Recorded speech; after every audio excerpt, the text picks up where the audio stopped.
Alimentary canal के बारे में है, ये एक्चुअली डाइजेस्टिव सिस्टम से मतलब है, हमारी खुराक के जो हजम होने का निजाम है उससे मतलब है। तो डाइजेस्टिव सिस्टम में उसका एक पार्ट होता है एलिमेंट्री कैनाल। एलिमेंट्री कैनाल जो है ये डाइजेशन का आगाज आप यूं कह सकते हैं कि इसी से होता है, क्योंकि एलिमेंट्री कैनाल मुंह से शुरू होती है और एनस तक जाती है। ये सारी जो है मुंह से लेके एनस तक, ये सारा का सारा जो सिस्टम है जिसमें खुराक होकर गुजरती है, वो सारा का सारा एलिमेंट्री कैनाल कहलाता है। तो डाइजेस्टिव सिस्टम का एक बहुत बड़ा ये पार्ट है। इसके अलावा नीचे लिखा कि लीवर, पेंक्रियाज और गॉल ब्लैडर ये डाइजेस्टिव सिस्टम के हिस्से नहीं है, लेकिन इनका रोल जरूर होता है डाइजेशन में। पेरिस्टालसिस क्या है जी?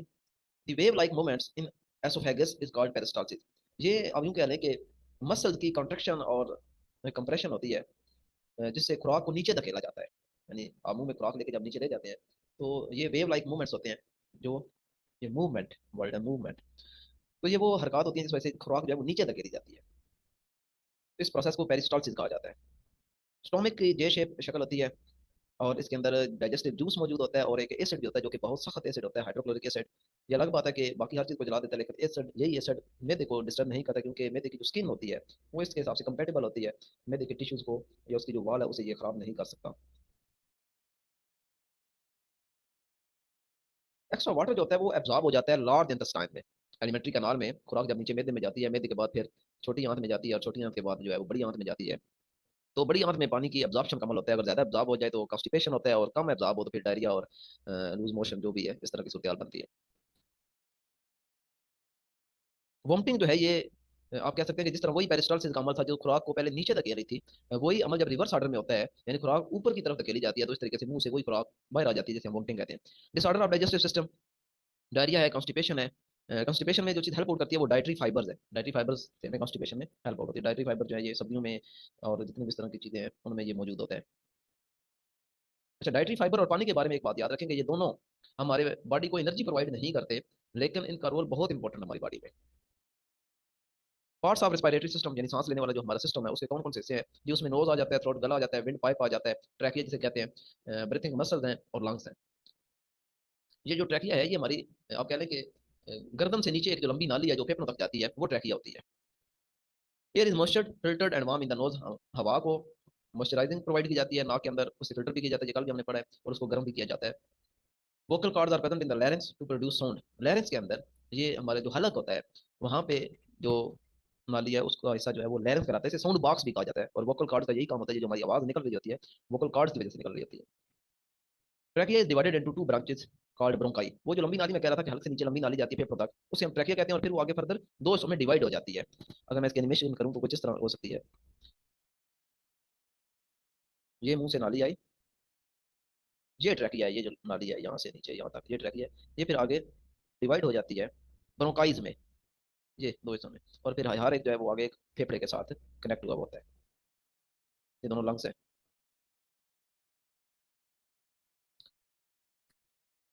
अच्छा, ब्रोंकाई जो है वो आगे फर्दर फिर डिवाइड होती है छोटी ट्यूब्स के अंदर, जिन्हें हम ब्रोंक्यूल्स कहते हैं। और ब्रोंक्यूल जो है ये भी कोई स्मॉलेस्ट इसका कंपोनेंट नहीं है रेस्पिरेटरी सिस्टम का, बल्कि ये भी आगे फर्दर डिवाइड होते हैं स्मॉल टाइनी एयर सैक्स में, जिन्हें एल्व्यूलाई कहा जाता है। और ये एल्व्यूलाई जो है ये आप कह सकते हैं कि सबसे स्मॉलेस्ट पार्ट है रेस्पिरेटरी सिस्टम का। ट्रैकिया जो है वो आप कह सकते हैं कि सबसे लार्जेस्ट पार्ट है, और सबसे छोटा जो पार्ट है वो एल्व्यूलाई है।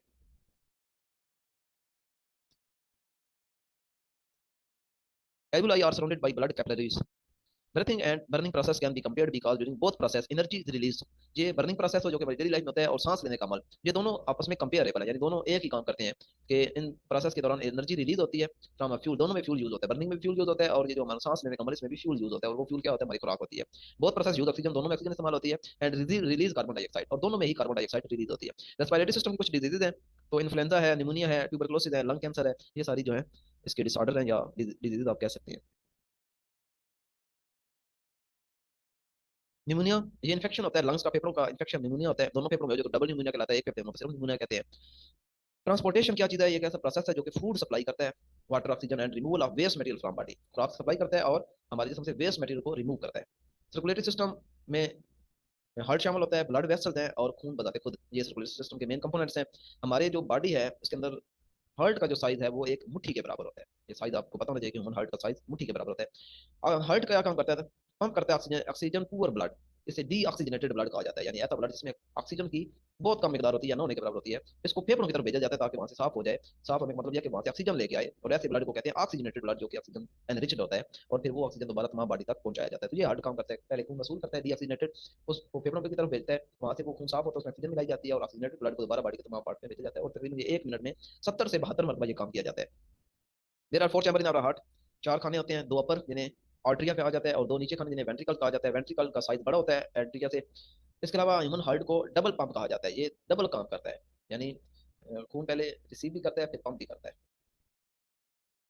There are 3 types of blood vessel, 3 किस्म की ब्लड वेसल्स होती हैं। एक को आर्टरीज कहा जाता है, कैपिलरीज कहा जाता है, और वीन्स कहा जाता है।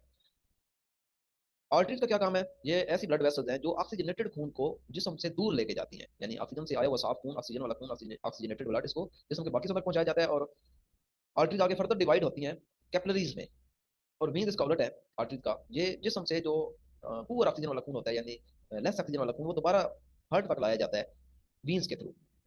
और वही जो कैपिलरीज जिनका ऊपर हमने पढ़ा कि आर्टरीज डिवाइड होती हैं कैपिलरीज में, इस केस में वही कैपिलरीज इकट्ठी होकर, capillaries are smallest blood vessel in the body, और ये कैपिलरीज ज्वाइन होकर ब्लड वेसल बनाती हैं वीन्स, यानी ऊपर हमने देखा था आर्टरीज डिवाइड होकर कैपिलरीज बना रही हैं, और यहाँ पे देख रहे हैं कि कैपिलरीज इकट्ठी होकर वीन्स बना रहे हैं। ईसीजी से हमें हार्ट अटैक का पता चलता है। ECG stand for electrocardiography. Circulatory system की डिजीज की बात करें तो हार्ट अटैक है, हाई ब्लड प्रेशर है, हाइपरटेंशन भी जिसे कहते हैं, डायबिटीज है, अस्थमा है। Diabetes is a disease in which a person has high blood sugar because body doesn't produce enough insulin। तो ये बात आपको पता होनी चाहिए कि ये इंसुलिन प्रॉब्लम होता है, इंसुलिन जब एनफ प्रोड्यूस नहीं होती तो उस वक्त डायबिटीज बीमारी होती है। और इंसुलिन कौन पैदा करता है? पेंक्रियाज। पेंक्रियाज जो है वो इंसुलिन पैदा करता है। एस्थमा इज एन एलर्जी, ये एलर्जी की एक फॉर्म है, बीमारी है, और वो चीजें जो एलर्जी पैदा करती हैं उन्हें हम एलर्जेंस कहते हैं। नेक्स्ट चीज है ट्रांसपायरेशन।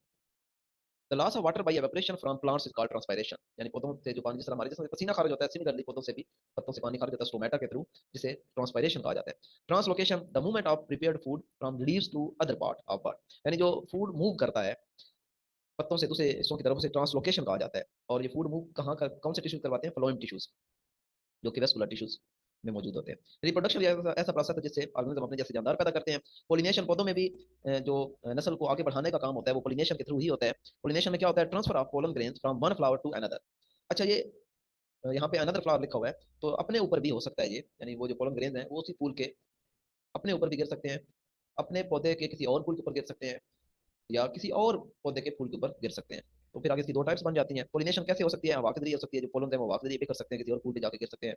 कोई उनके ऊपर इंसेक्ट बैठता है, कीड़ा बैठता है, तो उसके साथ जिसम के साथ लग के वो कहीं और पोलन पहुंच सकते हैं। ये पोलन आपने देखा होगा फूल के अंदर छोटा सा पाउडर टाइप होता है, तो उसे पोलन्स कहा जाता है। एनिमल के थ्रू भी जा सकता है, पानी के जरिए भी जा सकता है ये पोलन्स।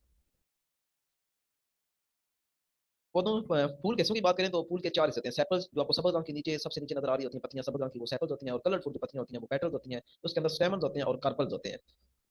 स्टेमन जो है ये मेल पार्ट होता है फूल का, और जो कार्पल्स है वो फीमेल पार्ट होता है फ्लावर का। स्टेमन के अंदर फिलामेंट एंड एंथर होता है, जबकि कार्पल के अंदर स्टिग्मा, स्टाइल और ओवरी होती है। ये 3 चीजें होती हैं। Pollen grains are produce in anther, ovules are produce in the ovary, यानी एक चीज जो है वो मेल पार्ट में होती है एंथर में, पोलन ग्रेन्स वहां पे पैदा होते हैं, और ओवरी जो कि फीमेल पार्ट है फूल का, उसमें ओव्यूल्स प्रोड्यूस होते हैं। पोलिनेशन की टाइप्स, सेल्फ पोलिनेशन और क्रॉस पोलिनेशन। सेल्फ पोलिनेशन में यह है कि जो पोलन ग्रेन्स है वो या तो उसी फूल के ऊपर गिरते हैं, या फिर उसी पौधे के किसी और फूल के ऊपर गिरते हैं, यानी पौधा एक ही है लेकिन आपको पता है हर पौधे पे कई फूल लग सकते हैं, तो हो सकता है वो पोलन ग्रेन उसी पौधे के ऊपर लगा हुआ कोई और फूल है वहां पे जाके गिरे, तो भी सेल्फ पोलिनेशन होगी। लेकिन क्रॉस पोलिनेशन में ये होगा कि वो जो पोलन ग्रेन्स है वो उस पौधे के अलावा जो कोई और पौधा है उसके फूल के ऊपर जाके गिरते हैं, तो उसे हम क्रॉस पोलिनेशन कहते हैं। Kinds of reproduction, sexual reproduction होती है और एसेक्सुअल रिप्रोडक्शन होती है। सेक्सुअल रिप्रोडक्शन में 2 gametes one from each parent combine to form a zygote, यानी वालिदैन, दोनों वालिदैन में से 2 गैमेट्स आते हैं, एक मेल की तरफ से और एक फीमेल की तरफ से, और दोनों कंबाइन होकर जाइगोट बनाते हैं। यानी जो सबसे पहले जब मेल और फीमेल के जो गैमेट्स आपस में मिलते हैं तो सबसे पहले जो चीज बनती है उसे जाइगोट कहा जाता है। Zygote, a male gamete sperm and a female gamete egg fuse to form a zygote. Asexual reproduction की बात करें तो इसमें a cell can from only one parent develops into offspring, यानी सेक्सुअल रिप्रोडक्शन में तो मेल और फीमेल का होना जरूरी था, लेकिन ए सेक्सुअल रिप्रोडक्शन में एक ही बॉडी जो है उसी से आगे नई जनरेशन पैदा हो सकती है। उसके फिर कई तरीके कार हैं जो कि 10th की बायोलॉजी में फिर डिटेल से मेंशन है। Fertilisation, the process of fusion of sperm with the egg, egg के साथ जब स्पर्म की फ्यूजन होती है, मिक्सअप होते हैं, तो उस प्रोसेस को फर्टिलाइजेशन कहा जाता है और दोनों के मिलने से जाइगोट बनता है। ओव्यूल्स बिकम सीड, जो ओव्यूल पीछे हमने पढ़ा है फीमेल पार्ट में जो मौजूद होता है पौधे के, वो आगे बीज में चले जाते हैं ग्रो करके, बीज बन जाता है। Ovary grows large and develop into fruit, ovary जो है वो आगे डेवलप होके फ्रूट बना देती है।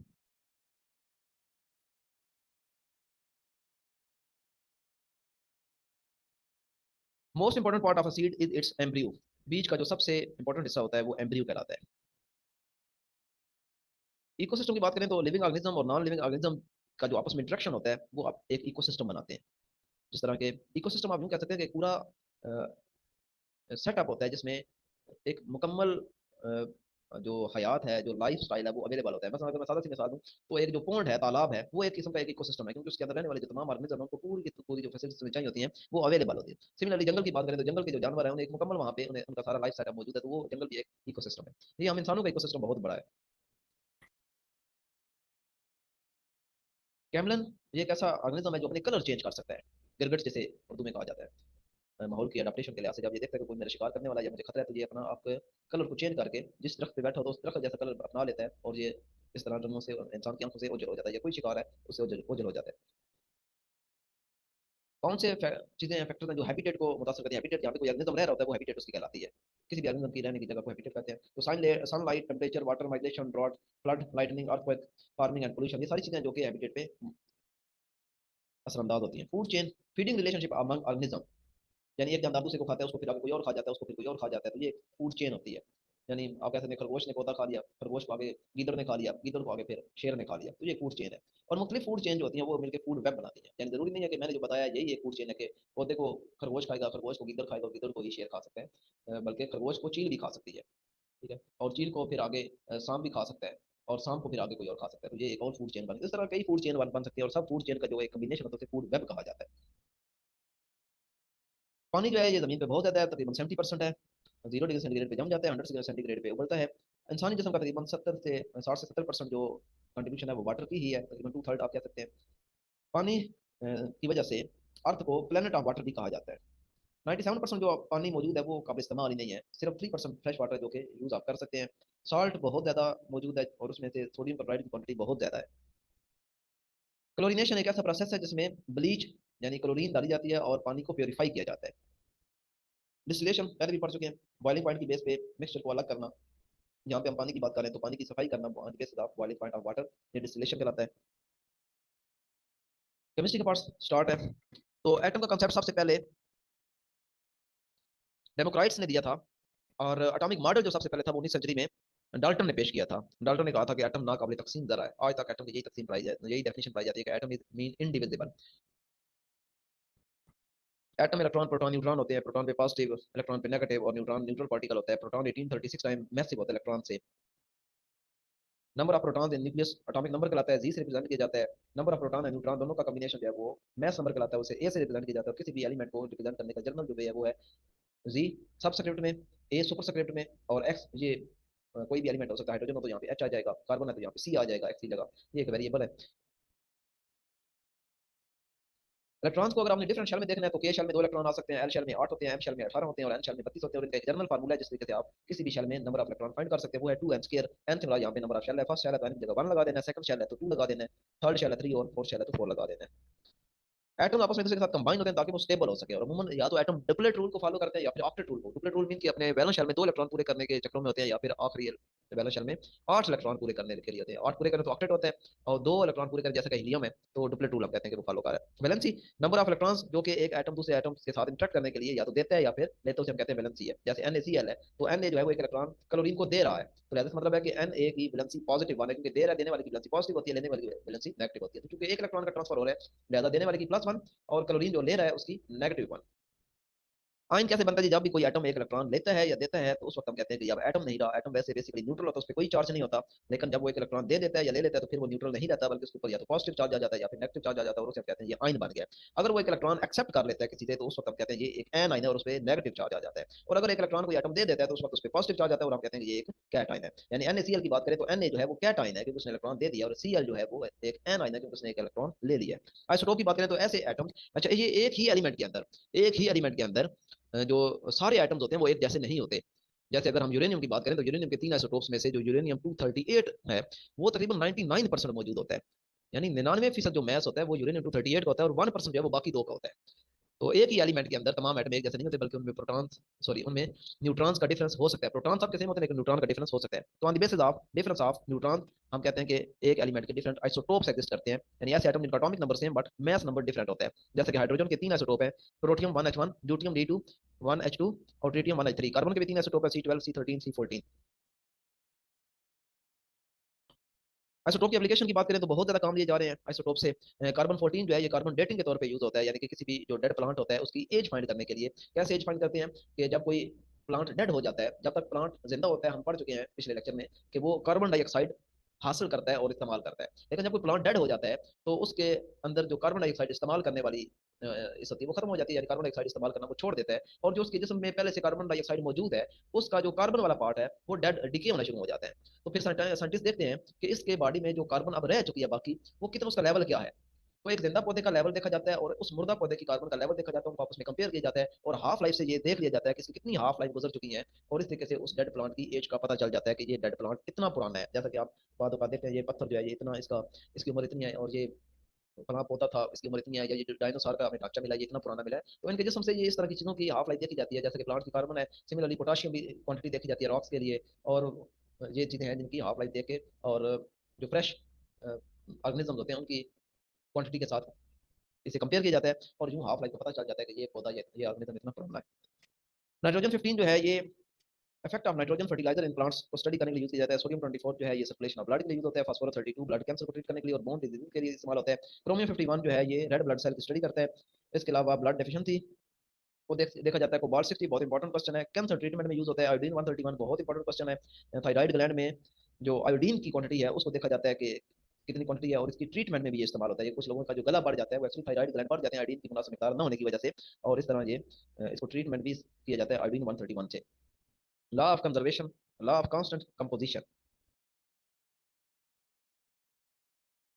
अकॉर्डिंग टू ये 1700 में फ्रेंच साइंटिस्ट था जोसेफ प्रोस्ट, इसने ये लॉ ऑफ कांस्टेंट कंपोजिशन पेश किया। इसके मुताबिक according to this law composition of a compound is always the same regardless of how the compound was made और ऑब्टेन्ड। यानी कि अगर आपके पास एक कोई कंपाउंड है, वाटर ही है, तो उसकी कंपोजिशन हर जगह एक जैसी ही होगी, चाहे वो आपने जोड़ का पानी लिया हुआ है, समंदर का पानी लिया हुआ है, बारिश का पानी लिया हुआ है, तो उसकी कंपोजिशन जो है वो सेम होगी। इंप्योरिटीज डिफरेंट हो सकती हैं लेकिन पानी की कंपोजिशन वही होगी, H2O। Food irradiation, it is a method to make food safer for a long time. लंबे अरसे के लिए अगर आप खुराक को महफूज करते हैं तो इस प्रोसेस को कहते हैं food irradiation. Types of changes, दो किस्म की चेंजेस हो सकती हैं, फिजिकल चेंज और केमिकल चेंज। फिजिकल चेंज में ये होता है कि बॉडी जो है वो जाहिर तौर पे हमें नजर आता है कि एक फॉर्म से दूसरी फॉर्म में चेंज होगी, लेकिन उसकी जो कंपोजिशन होती है उसमें कोई फर्क नहीं आता। जैसा कि पानी जो है वो बर्फ बन जाता है, पानी जो है वो भाप बन जाता है, तो जाहिर तौर पे ये डिफरेंट फॉर्म्स हैं लेकिन केमिकली एक ही चीज है। लेकिन केमिकल चेंज में क्या होता है कि जो सब्सटेंस है वो मुकम्मल तौर पे चेंज हो जाता है, वो रिवर्स नहीं हो सकता। जैसा कि आप एग जब पैन में डाल देते हैं तो अब वो एग वो नहीं रहता जो पहले अंडे के अंदर मौजूद था। सिमिलरली जब आप कोल को जला देते हैं तो नया उसके जो फॉर्म है वो सामने आ जाती है। आप पेपर को जला देते हैं तो ये सारी केमिकल चेंजेस है जो कि रिवर्स नहीं हो सकती। फिजिकल चेंजेस को रिवर्स किया जा सकता है लेकिन केमिकल चेंजेस को रिवर्स नहीं किया जा सकता। केमिकल चेंजेस की इंडिकेशन कैसे पता चलती है ये केमिकल चेंजेस होने जा रही है। तो फॉर्मेशन ऑफ गैस बबल्स, यानी जब कोई प्रोसेस हो और उसमें गैस बबल्स खारिज हो, कलर चेंज हो जाए, या एनर्जी रिलीज हो या एब्जॉर्ब हो, तो समझ जाए कि ये जो चेंजेस होने जा रही हैं ये केमिकल चेंजेस है। रस्ट जो कि जंग जैसे हम आम जुबान में कहते हैं, इसका जो केमिकल नाम है वो है iron oxide. Manure, waste materials of plants and animals are called manure. Hydrogenation, vegetable oil में जब हाइड्रोजन को ऐड किया जाता है और उसको वनस्पति घी में कन्वर्ट किया जाता है, सॉलिड फैट में कन्वर्ट किया जाता है, तो इस प्रोसेस को हाइड्रोजनेशन कहा जाता है। और ये किस कैटलिस्ट की मौजूदगी में होता है? निकल, निकल कैटलिस्ट जो है इसकी मौजूदगी में ये प्रोसेस होता है हाइड्रोजनेशन वाला। वेजिटेबल ऑयल जो है वो लिक्विड फॉर्म में होता है, जबकि फैट जो है वो रूम टेम्परेचर पे सॉलिड होते हैं। Monomer, small molecules that are used to make plastic, यानी प्लास्टिक बनाने के लिए जो छोटे छोटे मॉलिक्यूल आपस में कंबाइन होते हैं उन छोटे मॉलिक्यूल्स को मोनोमर्स कहा जाता है, और उनके मिलने से एक बड़ा मॉलिक्यूल बनता है plastic. Monomer are obtain from crude oil, polyethylene, polyvinyl chloride, PVC, ये सारे प्लास्टिक काउंट किए जाते हैं। रिवर्सिबल एंड इरिवर्सिबल चेंजेस, नाम से ज़्यादा ऐसी चीजें जो रिवर्स की जा सकती हैं और रिवर्सिबल कराती हैं, और जो रिवर्स ना की जा सकती हैं रिवर्सिबल कराती हैं। जैसा कि पानी जो है वो आप वेपर फॉर्म में ले जाते हैं तो दोबारा वेपर को आप लिक्विड फॉर्म में लेके आ सकते हैं, तो ये रिवर्सिबल चेंजेस है। जबकि इरिवर्सिबल चेंजेस, एक पीस ऑफ कागज, पीस ऑफ पेपर जो है उसको आपने जला दिया, बंद कर दिया, तो आप दोबारा उसको वापस नहीं लेके आ सकते कागज की शक्ल में, तो ये रिवर्सिबल चेंज है। थर्मल एनर्जी, एटम्स की जो काइनेटिक एनर्जी होती है वो हमें बताती है थर्मल एनर्जी के बारे में। जो एटम वाइब्रेट कर रहे होते हैं उनकी वाइब्रेशन या काइनेटिक एनर्जी से बॉडी की थर्मल एनर्जी का पता चलाया जाता है कि इसकी थर्मल एनर्जी कितनी है। बस ये लास्ट पेज ही चल रहा है। अच्छा, थर्मल एनर्जी जो है ये तीन तरीकों से एक जगह से आप दूसरी जगह ट्रांसफर कर सकते हैं, कंडक्शन, कन्वेक्शन और रेडिएशन। कंडक्शन जो है ये सॉलिड में होता है, और सॉलिड में जो इलेक्ट्रॉन सॉरी एटम जो है वो रियल मोशन नहीं कर सकते, यानी एक जगह से दूसरी जगह मूव नहीं कर सकते, बल्कि अपनी जगह पे स्टैटिक रहते हुए जस्ट कन्वे करते हैं। हीट जो मिलती है एक पार्ट से दूसरे एटम को ट्रांसफर करते हैं, दूसरा आगे तीसरे को ट्रांसफर करते हैं, और इस तरह एक सिरे से दूसरे सिरे तक हीट ट्रांसफर हो जाती है। कन्वेक्शन में क्या होता है, ये गैसेज और लिक्विड में होता है, और ये एक्चुअल मोशन होती है मॉलिक्यूल्स की। जब आप पानी को गर्म करते हैं तो पैंदे में जो मॉलिक्यूल्स होते हैं वो हीट अप होकर ऊपर उठ जाते हैं, और ऊपर से ठंडे मॉलिक्यूल नीचे आ जाते हैं, यानी एक्चुअल मोशन हो रही है इसमें। तो ये डिफरेंस है। सॉलिड में एक्चुअल मोशन नहीं होती, लेकिन कन्वेक्शन में जो कि लिक्विड और गैसेज में हो रहा है तो उसमें एक्चुअल मोशन होती है मॉलिक्यूल्स की। रेडिएशन ये एक बताते खुद एक टाइप है इलेक्ट्रोमैग्नेटिक वेव्स की फॉर्म में जो हीट ट्रांसफर होती है, और इसके लिए किसी मीडियम की कोई जरूरत नहीं होती। स्पेस यानी खला में से भी ये गुजर सकती है हीट, तो इन्हें हम रेडिएशन कहते हैं। गुड कंडक्टर्स कौन से होते हैं, सिल्वर, कॉपर, एल्यूमिनियम, आयरन वगैरह जो है मरकरी, ये गुड कंडक्टर हैं, जबकि एयर, ग्लास, प्लास्टिक, वुड वगैरह जो है ये बैड कंडक्टर ऑफ हीट है। तभी तो ये जितने भी गर्म चीजें होती हैं, जैसे कि हंडी बनाने के लिए जो चम्मच आप यूज करते हैं उसके भी सिरे पे प्लास्टिक या लकड़ी लगी होती है, क्योंकि वो बैड कंडक्टर ऑफ हीट होता है, ताकि आपके हाथ जो है वो जल ना सके। All liquids except mercury, mercury आपको पता है मेटल है, और मेटल गुड कंडक्टर है, and gases are bad conductor of heat, यानी मरकरी के अलावा जितने भी लिक्विड्स हैं वो सारे सारे बैड कंडक्टर ऑफ हीट है। Application of conduction of heat, heat की कंडक्शन की एप्लीकेशन क्या है, ये परिंदों के जो पर हैं, स्टायरोफोम है, मार्बल, ये सारे सारे बैड कंडक्टर हैं, परिंदों के परों की वजह से वो सर्दी में महफूज रहते हैं। ब्लैक सर्फेसेज जो होती हैं वो गुड एब्जॉर्बर होती हैं, और गुड रेडिएटर भी होती हैं, यानी अब्जॉर्ब भी कर सकती हैं, और जो रेडिएशन है उन्हें बाहर निकाल भी सकती है, रेडिएट भी कर सकती है। सिमिलरली जो शाइनी सर्फेसेज होती हैं वो बैड एब्जॉर्बर होती हैं और बैड रेडिएटर होती हैं।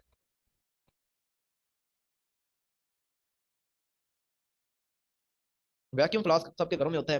ये एक ऐसा कंटेनर होता है जो चीज़ों को, ठंडी चीज़ को ठंडे रखने के लिए और गर्म चीज़ों को गर्म रखने के लिए यूज होता है।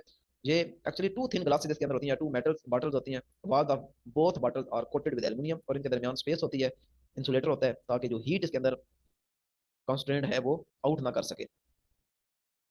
Refraction, bending of light when it enter from one medium to another, एक मीडियम से दूसरे मीडियम में जाते हुए जो लाइट बेंड हो जाती है, जैसे कि हवा से रोशनी में दाखिल होती है, हवा एक मीडियम है और शीशा जो है ग्लास वो दूसरा मीडियम है, तो एक मीडियम से दूसरे मीडियम में जाते हुए जो लाइट बेंड हो जाती है, अपने रास्ते से हट जाती है, उसे हम कहते हैं refraction.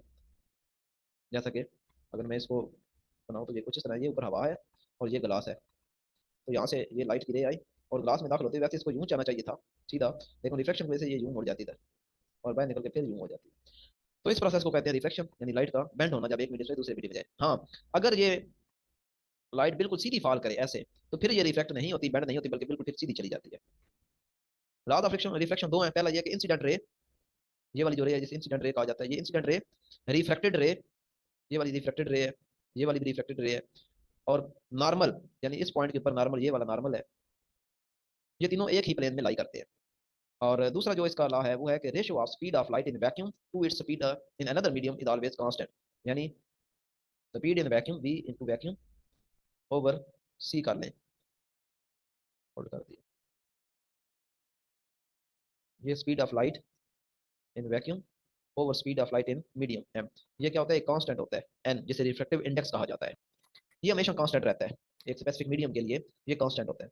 Speed of light varies in different medium, different medium होंगे तो स्पीड ऑफ लाइट वेरी करेगी। सबसे ज्यादा जो स्पीड होती है लाइट की वो वैक्यूम में होती है, बाकी जब भी इसके दरमियान को मीडियम आ जाएगा, हवा आ जाएगी या ग्लास आ जाएगा या कोई और मटेरियल आ जाएगा, तो स्पीड ऑफ लाइट कम हो जाएगी।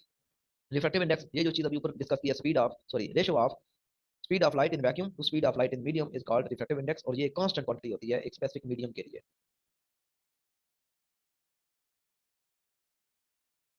रियल एंड अपेरेंट डेप्थ, कोई ऑब्जेक्ट जब आपने लिक्विड में रखा होता है तो उसकी जो डेप्थ आपको नजर आ रही होती है वो अपेरेंट डेप्थ होती है, और वो हमें हमेशा कम नजर आती है, लेकिन जो उसकी रियल डेप्थ होती है वो ज्यादा होती है। और ये क्यों होता है, रिफ्लेक्शन ऑफ लाइट की वजह से ये होता है। यानी आपने कोई कंटेनर रखा हुआ है, उस कंटेनर के अंदर लिक्विड भरा हुआ है, और लिक्विड की तह में कोई चीज आपने रखी हुई है, यानी ये कंटेनर है पानी से भरा हुआ, और यहाँ नीचे आपने कुछ रखा हुआ है, तो जब आप ऊपर से देखते हैं इसको, तो ये आपको यहाँ पे नजर आएगा, यानी इसकी अपेरेंट जो डेप्थ है वो आपको कम नजर आएगी, जबकि एक्चुअल जो डेप्थ है वो ज्यादा होती है। और ये क्यों होती है, due to reflection of light.